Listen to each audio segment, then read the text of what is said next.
Let's begin by settling the body, adopting a stable, comfortable, upright position serviceable for meditation. And think about keeping our feet flat and our back straight, torso open. Hands in the lap, right over left, with the palms upturned and the thumbs gently touching. Our eyes are gently closed or slightly open, making sure we let in enough light to remain alert. We try to maintain an awareness of not slouching, not leaning. Also let go of any unnecessary tension or rigidity in the body. Relaxing into a stable, comfortable, upright position, just allowing the body to fall into place.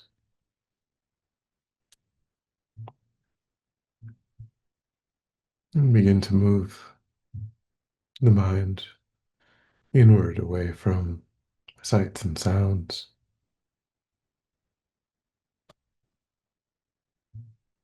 letting go of any thoughts of the past, any plans for the future.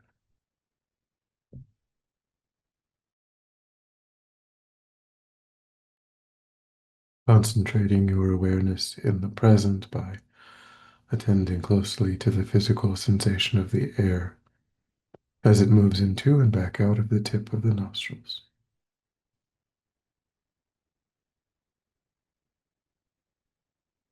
Noticing quickly when anything other than that one physical sensation is arising in the mind.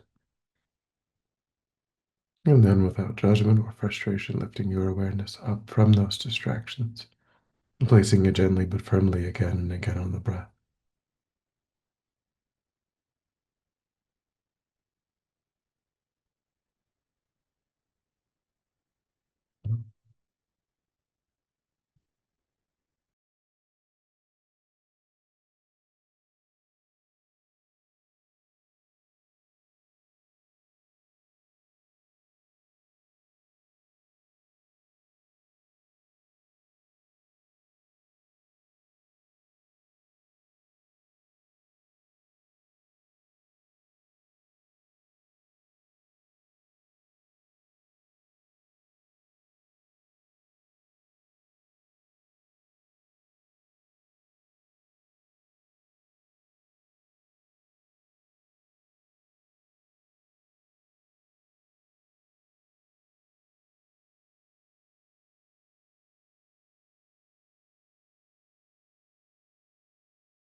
And when the mind feels more calm, we'll generate a broad and altruistic motivation for our time. So I take a moment to tap into our own genuine desire to be happy, to be free of suffering, feeling the urgency, the primacy of that drive in the mind.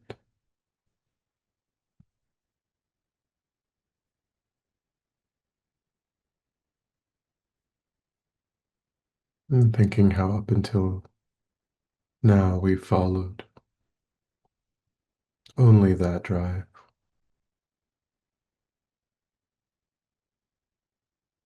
We've placed our own interests, our own desires, our own wishes above those of all others, even though every other sentient being is similarly situated.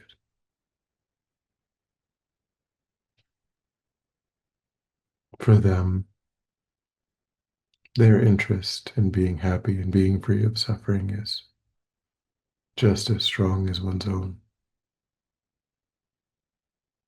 Their fears and anxieties, worries,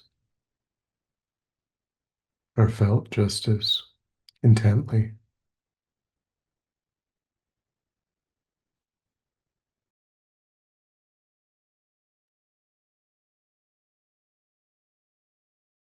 And they are no more or less deserving of being happy, being free of suffering than I am. And so to pretend otherwise, to ignore their needs, their desires in favor of only one's own, is to not fully tap into the potential of this life. Any sentient being can secure only their own welfare. But this perfect human rebirth, with all of its freedoms and endowments, with the sharp intelligence of a human mind,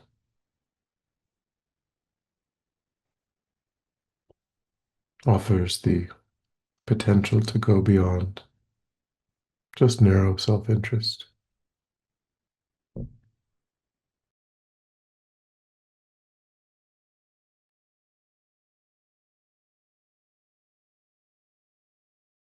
Try to cultivate that desire to expand one's capacity, recognizing that it's actually the mind of self-interest that causes suffering. This narrow, fragile perspective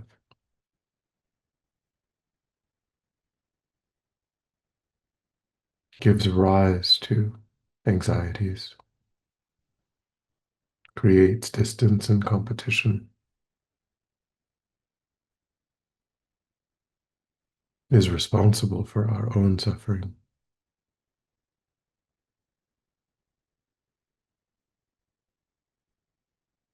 So paradoxically, in order to be truly happy, we must go beyond that narrow self-perspective. So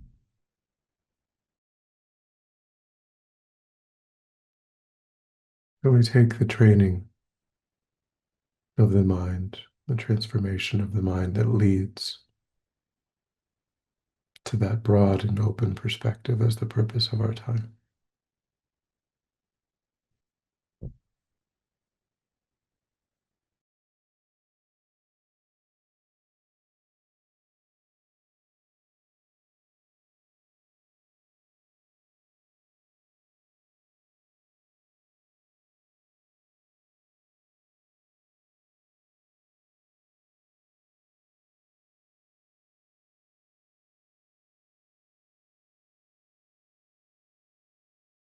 And then with that motivation, since Geshe-la is beginning to teach on the 7-point mind training, which is inspired in part by the 8 verses of thought transformation, which is something that we do from time to time. Let's start looking at the 8 verses. The first of the 8 verses is with the thought of attaining enlightenment for the welfare of all beings who are more precious than a wish-fulfilling jewel. I will constantly practice holding them dear, with the thought of attaining enlightenment for the welfare of all beings who are more precious than a wish-fulfilling jewel. I will constantly practice holding them dear.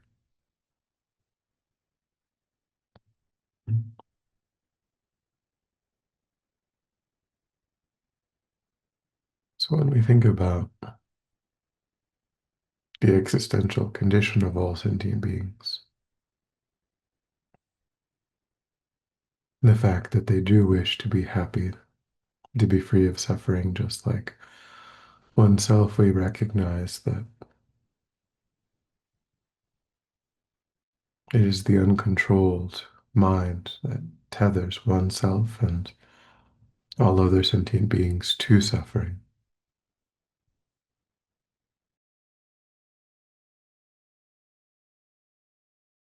The presence of malice and envy, covetousness, hatred, the extent to which these are present in the mind determine the suffering that will be experienced by that sentient being.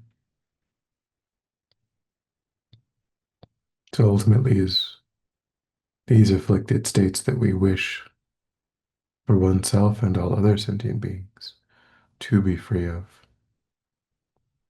the real cause of our suffering. And that freedom is the state of enlightenment.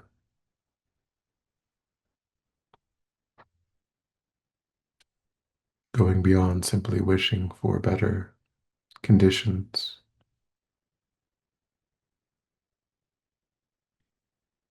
more status, more wealth, better reputation,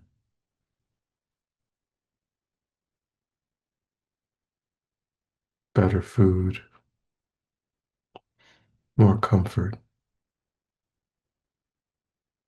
Going beyond these temporary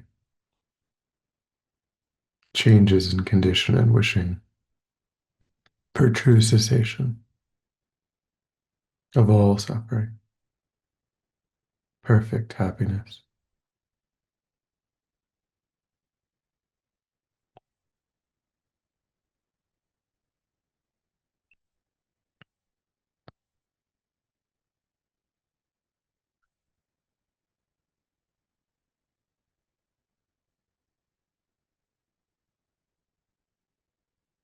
And even for oneself,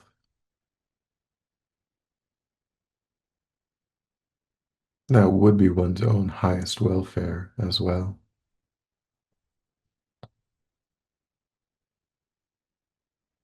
And without sentient beings, without the field of sentient beings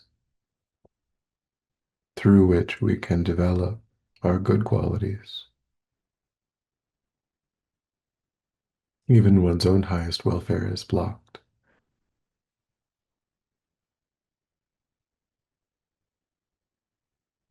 In that way, sentient beings are more precious than a wish-fulfilling jewel.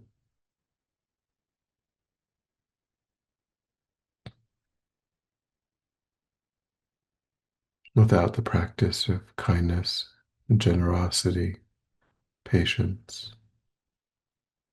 ethical restraint, there is no enlightenment for oneself or for others.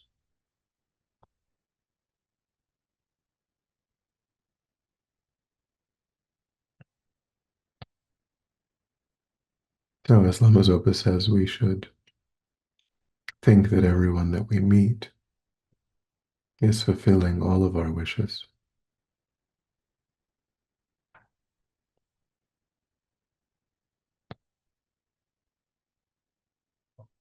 So think along this line of reasoning.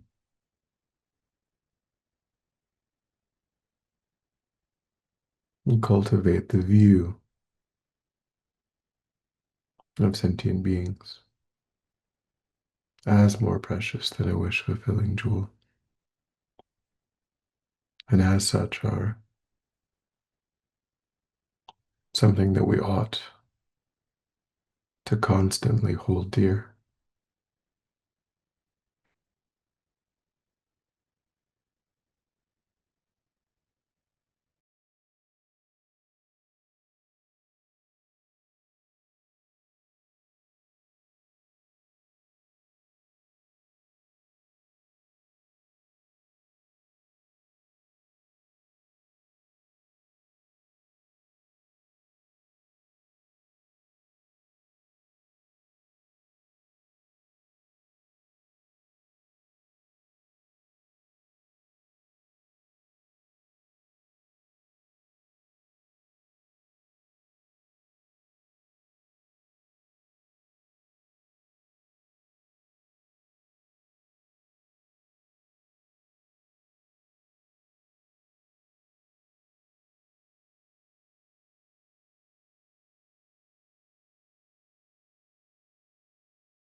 Second verse. Whenever I am with others, I will practice seeing myself as the lowest of all, and from the very depth of my heart, I will respectfully hold others as supreme. Whenever I am with others, I will practice seeing myself as the lowest of all, and from the very depth of my heart, I will respectfully hold others as supreme. So, with this verse, we are cultivating humility. We're coming from a place not of self loathing, but from a strong, healthy sense of self esteem, one that has the courage to see oneself as being helpful to others,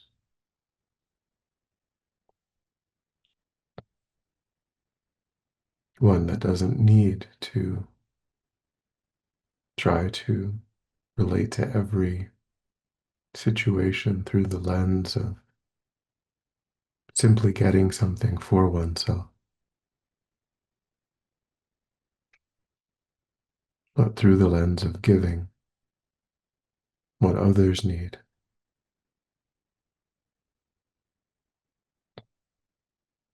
Intentionally training and cherishing others.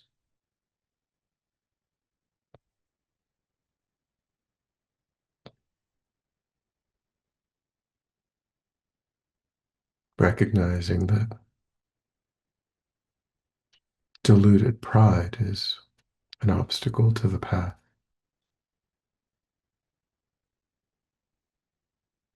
thinking of oneself as more important than others.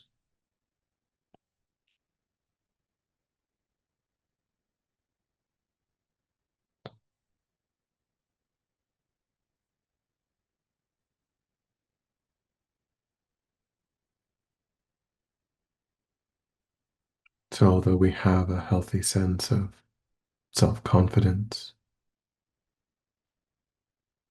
self esteem, we use that to have a courageous mind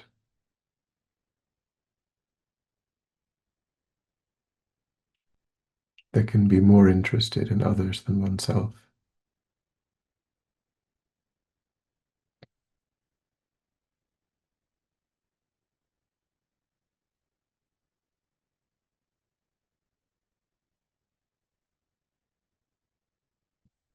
So, think back in your own life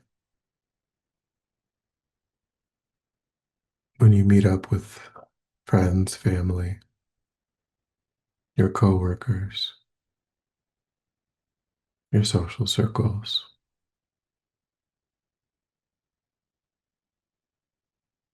What is the default mode of those interactions?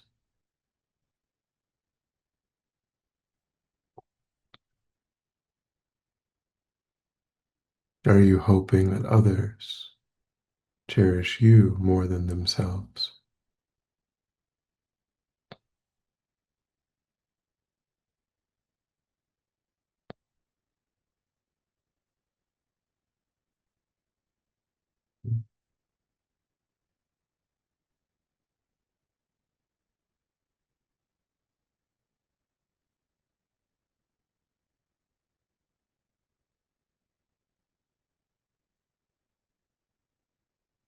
Try to imagine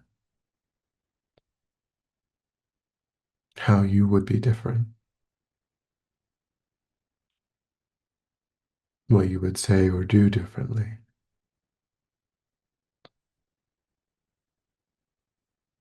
if you were able to cultivate the view of yourself as the servant of others, as wanting to be genuinely helpful at all times.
Try to be strongly determined, starting today, to find opportunities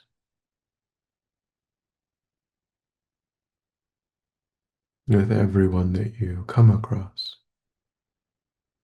to put these trainings into practice, to see them as fulfilling all of your wishes,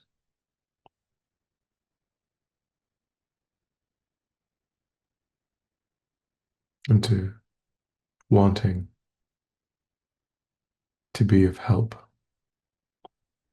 to be of genuine benefit to them, looking after their needs, their interests.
And when you're ready, we'll come back together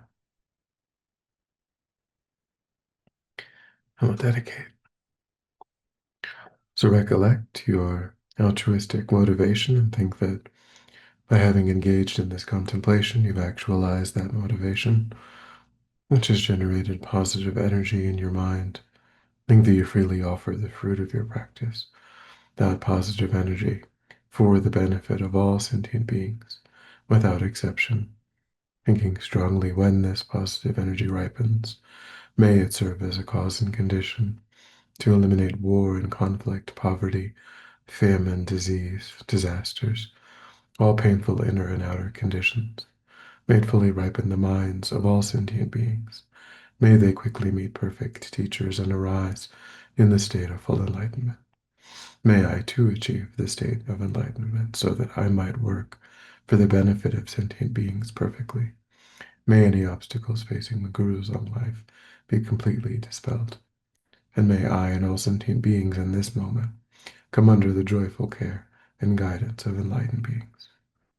May we be guided and protected until we swiftly achieve that state of enlightenment. Thank you.